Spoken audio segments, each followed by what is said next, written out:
Amiral Diakari Konaté, bonjour. Bonjour. Vous êtes le chef d'état-major de la Marine nationale ivoirienne. Merci d'avoir accepté notre invitation.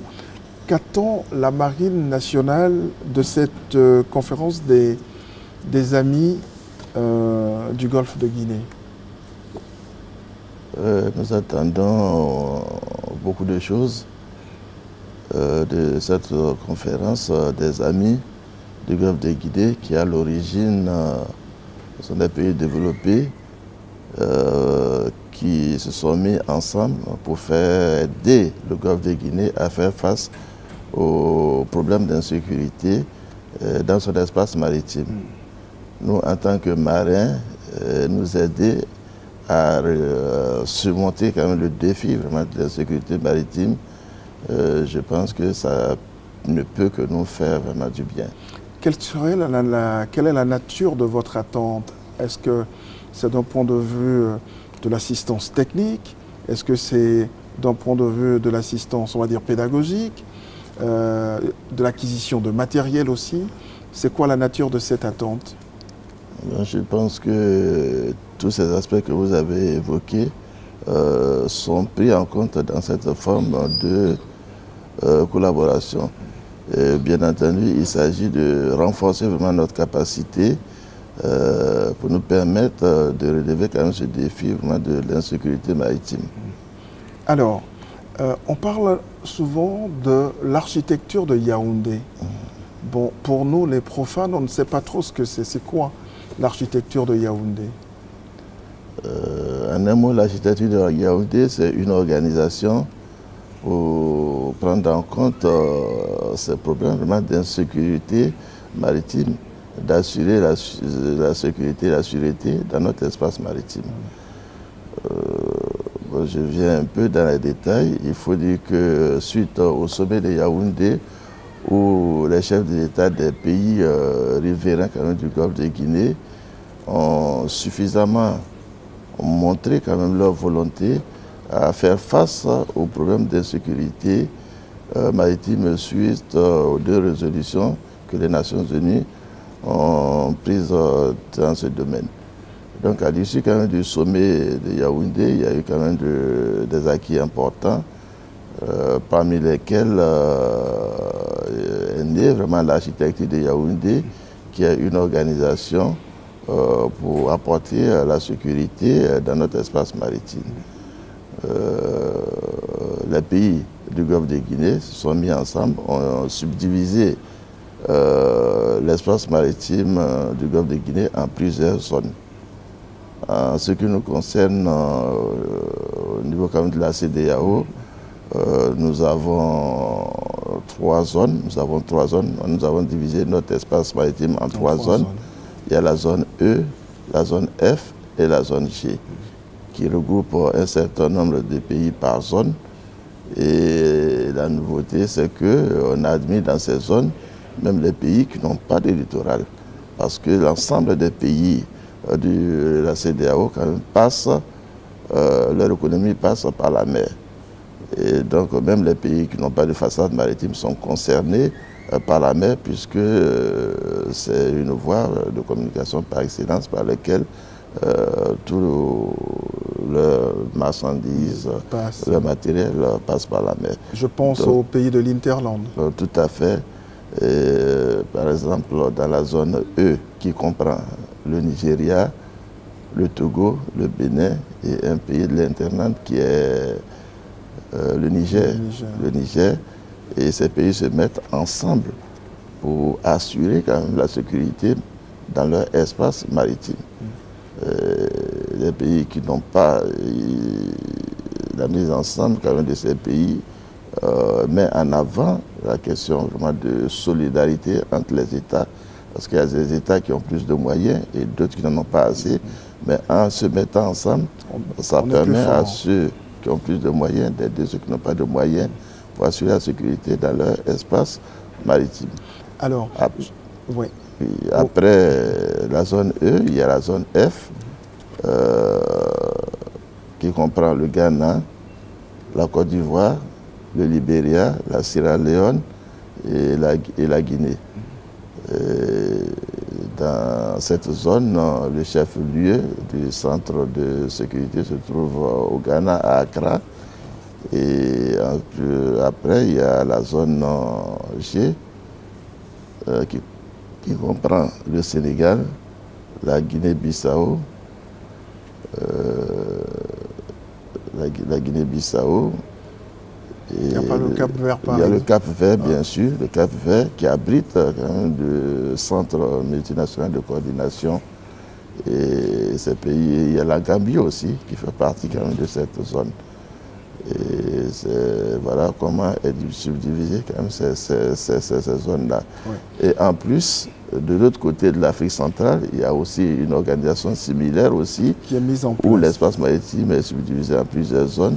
Et ces pays quand même se mettent ensemble pour assurer la sécurité dans les zones qui leur sont dédiées. Alors, et ces deux espaces sont reliés par le centre intercoordination quand même dont le chef-lieu est à Yaoundé, qui assure la coordination quand même de ces deux espaces, l'espace CEDEAO et l'espace CAC. Est-ce que c'est pour plus d'efficacité dans l'action que toutes ces régions ont été subdivisées en zones? Effectivement, c'est pour rechercher vraiment plus d'efficacité et que ces États vont se mettre ensemble pour assurer vraiment la sécurité dans leur espace vraiment dédié. Et là, comme je l'ai dit tantôt, ça permet quand même de faire jouer la solidarité entre vraiment ces États. Quel est le rôle que joue la Côte d'Ivoire aujourd'hui dans ce dispositif? Oui, dans ce dispositif, nous pouvons assimiler la Côte d'Ivoire comme capitale de la sécurité maritime de l'Afrique de l'Ouest. En ce sens que la Côte d'Ivoire habite aujourd'hui le centre régional de sécurité maritime de l'Afrique de l'Ouest, qui est le CRESMAO. Ouais. Voilà, le CRESMAO, c'est le CRESMAO qui coordonne l'action quand même des zones qui sont dans son espace. Le CRESMAO, c'est dans l'espace CEDEAO, et nous avons le CRESMAC qui est dans l'espace Afrique centrale. Voilà, qui coordonne vraiment l'action vraiment des zones qui sont dans son espace. Aujourd'hui, la Marine nationale ivoirienne est en pleine mutation. C'est l'heure des grandes réformes. Alors, justement, à propos de ces réformes, quels en sont les grands axes? Effectivement, c'est bien quand même de dire que la Marine nationale est en pleine mutation parce que depuis la crise post-électorale, il était vraiment difficile à la Marine nationale même d'atteindre le canal. Et aujourd'hui, nous sommes présents en mer. Et je peux dire que nous avons vraiment traversé, une traversée quand même des déserts. Bon, les grands axes de cette mutation, au plan personnel, il y a la formation qui est un axe vraiment important pour nous. Parce que tout ce que nous faisons, ce sont les hommes qui le font. Et il faut avoir quand même des hommes bien formés. Et ensuite, il y a aussi l'acquisition vraiment de matériel aussi, qui est un axe vraiment important pour être en mer. Il faut avoir quand même des vecteurs. Et ça aussi, vraiment, c'est important. Et puis, il y a aussi l'organisation territoriale avec,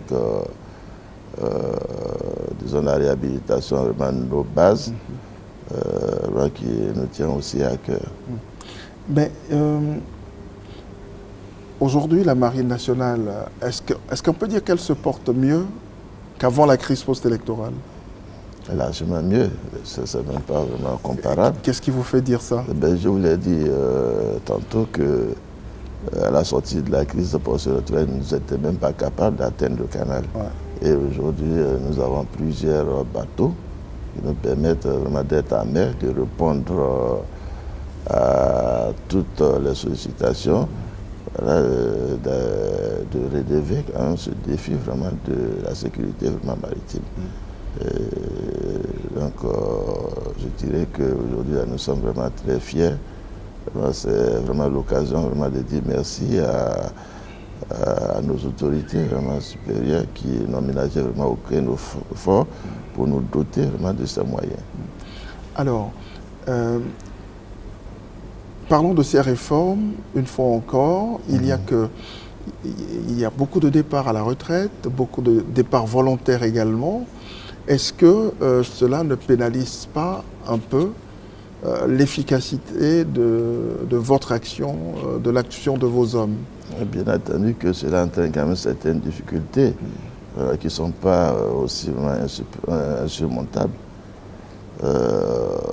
Nous, à la Marine nationale, qui sommes une armée quand même de techniciens, bon, cela nous pose vraiment quelques difficultés du personnel que nous avons quand même pu former et arriver à un certain niveau. Et qui du jour au lendemain... bon, c'est difficile. Vous savez, la formation, il faut les remplacer ça ne se fait aussi. pas en un jour. Hein, c'est des années. Ça se fait. Pour les remplacer, c'est vraiment difficile. Mais je dis, ce que ça nous apporte aussi, c'est vraiment très important. Voilà, c'est-à-dire que je pense que vous me donnez l'occasion un peu de parler quand même de ce problème. Mais je prendrai seulement un seul point pour dire que c'est vraiment utile ce départ, volontaire à la retraite. Vous savez, au niveau quand même de l'armée, le budget vraiment est déséquilibré. Tout notre budget va dans le fonctionnement. Dans le fonctionnement, il y a près de 90% du budget qui va dans le fonctionnement. Et donc, nous n'avons pas assez de moyens pour l'équipement. L'équipement de notre armée, le fait de faire partie certains à la retraite, ce qu'on peut gagner, c'est le rééquilibrage budgétaire.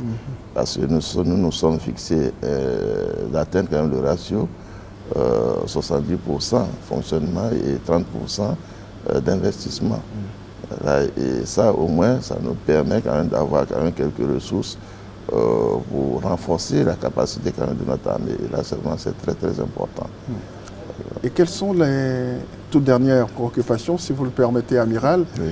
Quelles sont les grandes actions que vous allez mener maintenant? Bon, les grands projets. C'est d'abord relever quand même ce défi de personnel. Ouais.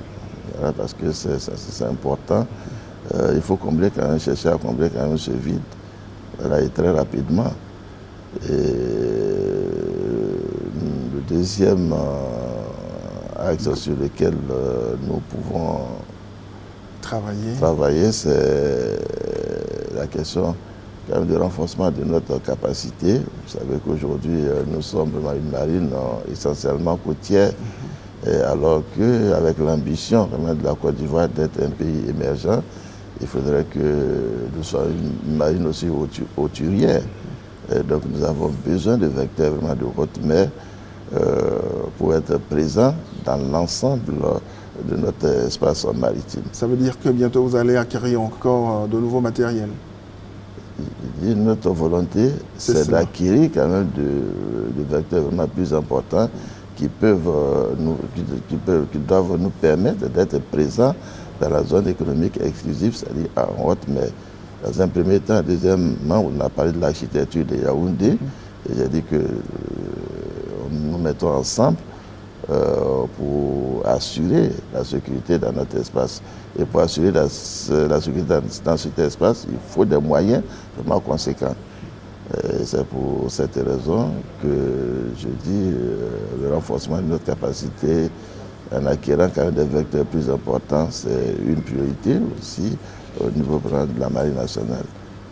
Merci, Amiral. Merci d'avoir accepté notre invitation. C'est moi qui vous remercie. Et bonne journée. C'est moi qui vous remercie de nous donner cette opportunité de partager ces quelques informations avec notre population.